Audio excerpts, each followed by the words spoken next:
Bharatiya Janata party के प्रदेश अध्यक्ष doctor Satish Poonia का कहना है कि देश भर में प्रधानमंत्री नरेंद्र मोदी के नेतृत्व में कोरोना के मुश्किल समय में सुशासन से लोगों का जीवन आसान हुआ है। जोधपुर दौरे पर आए डॉक्टर पूनिया ने प्रेस से रूबरू होते हुए कहा कि कुशल प्रशासन के चलते जहां लोगों के खातों में आर्थिक सहायता पहुंची है, वहीं विभिन्न योजनाओं के माध्यम से लोगों को स्वरोजगार भी उपलब्ध करवाया गया है। देश में इस समय जो केंद्र की सरकार है, कोरोना का इतना बड़ा प्रकोप था, इतनी बड़ी जनसंख्या, इतनी विषमता, इतनी चुनौतियां, उसके बाद आज भारत ने कोरोना का जिस तरीके से डील किया, हमारे यहाँ पीपी किट नहीं बनता था, N95 मास्क की बड़ी किल्लत होती थी, वेंटिलेटर्स की कमी होती थी, तो इस सरकार ने इस पूरे कोरोना के कालखंड में इन सब चीजों को, और यही कारण था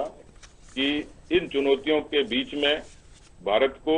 विश्व स्वास्थ्य संगठन के कार्यकारी अध्यक्ष तक का दर्जा मिला। इस देश में मोदी जी के आने के बाद देश में बुनियादी विकास को एक नई दिशा मिली। उदाहरण के तौर पे 40 करोड़ जनधन के खाते, यानी देश की 1/3 आबादी के बैंक के खाते नहीं होते थे, उन जनधन के खातों में उस कालखंड में भी ऐसे खातों में सीधे सीधे 500 रुपए का ट्रांसफर और बाकी जो बेनिफिट्स हैं उनका ट्रांसफर, 10 करोड़ के लगभग उज्ज्वला के कनेक्शन, इतने ही पीएम आवास, बड़ी संख्या में शौचालय, ऐसी अनेकों बुनियादी जो काम थे जो देश की जनता से ताल्लुक रखते थे, उनको संबल दे सकते थे, ये पहली बार हुए। इस राजस्थान की सरकार ने जिस तरीके से पिछले 32 दिनों में, 34 दिनों में मुख्यमंत्री जी का, इनकी सरकार का जो आचरण रहा, पूरे इस कालखंड के दौरान मैंने कभी उनको अपने गृह क्षेत्र की विजिट के लिए आते हुए नहीं देखा। जयपुर में भी मुख्यमंत्री निवास से सिर्फ 2 बार गए, अन्यथा सरकार